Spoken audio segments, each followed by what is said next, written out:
Aqui tem uma pergunta da Rá, Conexão Luz. Joyce, qua...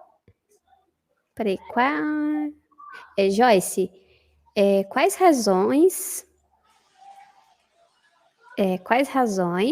para uma pessoa ter contatado com um mentor até certo ponto da vida e depois chega outro e passa o bastão? Acredito ser o meu caso. Uhum. Legal sua pergunta, Rá. Isso é bem comum acontecer, Sim, porque geralmente nós temos um mentor principal, tá? sim, Mas, em alguns casos, esses mentores, eles vão como é que diz? Eles vão se substituir em momentos específicos da nossa vida. E uma coisa inédita que eu ainda não falei com o pessoal lá do meu canal, não falei com ninguém do Instagram, eu tô aqui ainda absorvendo as emoções desse momento, porque eu tô passando por um novo despertar, novas sim, coisas estão vindo, novos projetos, e uma nova mentora se apresentou para esse novo caminho. Então, é isso que acontece. Muitas vezes, o nosso mentor principal, ele dá espaço para um outro mentor se apresentar, porque ele vai estar atuando no expertise dele para te ajudar. Então, vamos supor que você tá, vou dar um exemplo bem nada a ver aqui, mas só para entender. Vamos sim, supor que você está vivendo um momento de despertar, né? Você está sentindo um chamado, e aí você sente essa inclinação a trabalhar com artes. Então, vamos supor que seu mentor, né, principal não tem essa expertise da arte. Então, para que você tenha uma ajuda melhor, né, nessa área das artes, virá um mentor que tem afinidade contigo, isso sempre sim. vai acontecer, que é mais específico das artes, ou seja, conhece do mundo das artes e vai poder te ajudar melhor naquilo que você está começando agora. Né? Então, tem essas é, trocas justamente para o momento novo que a gente está vivendo. É o expertise de cada mentor espiritual, tá? Mas é normal de acontecer. Sim, é igual o professor, não, Joyce? Nós estamos na escola, estudando. Um professor não sabe de todas as matérias. Uhum, é isso Cada mesmo. professor tem uma matéria, sim, para nos Perfeito, é isso aí. ensinar. Sim. Isso mesmo, Priscila. Ó, tem uma pergunta aqui do Luiz. Joyce, qual a diferença entre mentores e anjo da guarda? Olha, nesse caso, eu acho que anjo da guarda é só uma nomenclatura a mais, né? Porque mentor, eu chamo de mentor espiritual, acho que Priscila Sim, também. Tem pessoas que chamam de guias espirituais, tem pessoas que chamam de anjos da guarda, né? São nomenclaturas diferentes. Eu falei de anjos no começo da live, mas aí são os anjos que a gente conhece, né? São sim, essas entidades angélicas. Aí é um outro nível espiritual, né? É uma hierarquia mais elevada mesmo e que faz conexão com vários encarnados, né? É uma ação mais na coletividade, tá? É diferente de mentor espiritual. sim. Ô, Joyce, e existe o perigo de criar uma dependência do nosso mentor, quando nós sabemos quem ele é, de ficar assim pensando, será que o meu mentor está de acordo? Vou chamar ele aqui. Você acha que Você acha que há o perigo da gente criar essa dependência deles, com eles? Olha, Priscila, eu acho que se o contato fosse mais, eu vou pôr entre aspas, real, porque real Sim, ele é, né? Mas a gente acha que sim, real é algo que está aqui na terceira dimensão. Se esse contato fosse assim, né? Eu acredito que sim. Se a gente chamasse pelo mentor e logo viesse, aparecesse assim, puf, na nossa frente, conversasse com a gente assim como a gente está conversando, aí sim, aí eu acho que teria esse perigo. Agora, como eles são muito sábios, né? Eu acredito muito que é, a forma como eles nos abordam é a sim. melhor possível.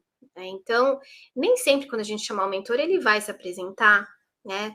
Nem sempre o que a gente quer é o melhor, e é óbvio que ele não vai fazer as nossas vontades assim, né? Ah, eu Não, quero tanta coisa, é óbvio. Então, eles estão juntos de nós, sempre sim, nos guiando, mas eles vão se apresentar nos momentos mais propícios, sim. naquilo que realmente vai ser bom para a gente, naquilo que vai fazer a diferença na nossa vida, né? Então, eu acredito que não teria problema, né?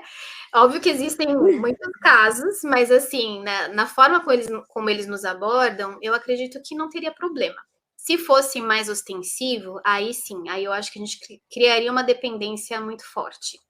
Por isso que é uma sugestão amorosa, por isso que não é tão ostensivo, né? Então eles fazem tudo ali da forma mais certa possível, né? Sim, e os nossos mentores, olha, trabalham pra caramba, hein? Nossa, coitados. É Eu tenho dó do meu difícil. mentor, gente.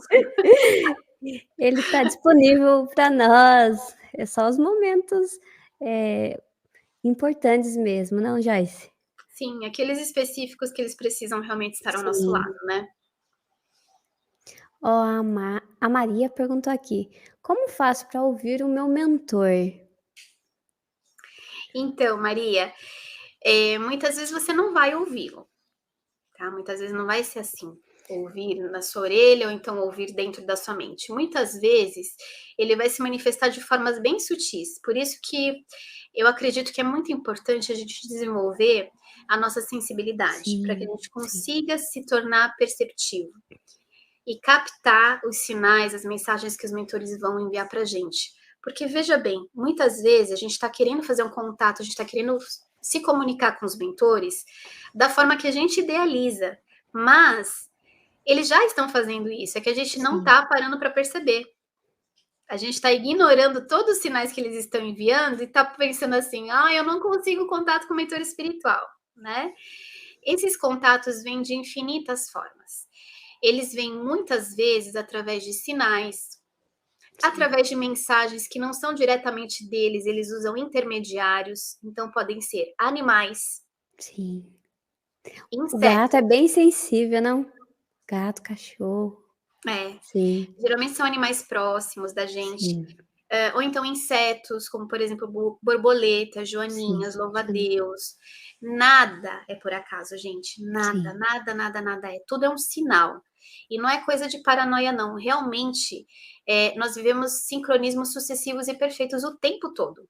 É que a gente sim, não tem a noção dessa grandiosidade que é o universo. Mas tudo é um sincronismo perfeito. Então, tudo que acontece tem uma razão de acontecer. E sim, esses sinais, eles vêm em grande quantidade, a gente só precisa enxergar. Então, pode ser, por exemplo, um livro caiu da tua estante. sim, Para ver aquele livro, vê o título. Aquilo pode ser uma mensagem do teu mentor em lê isso aqui. Vai ser bom para você, vai te trazer esclarecimento. Ou então você está conversando, sei lá, com alguém no ponto de ônibus na rua.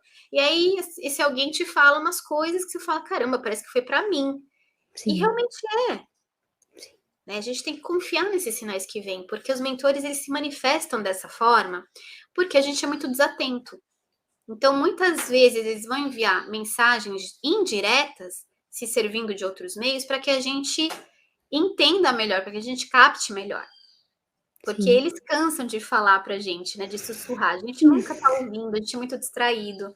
Então, eles se servem desses terceiros para enviar mensagens. Então, a gente precisa estar atento, a gente precisa ver nos detalhes, a gente precisa romantizar a vida.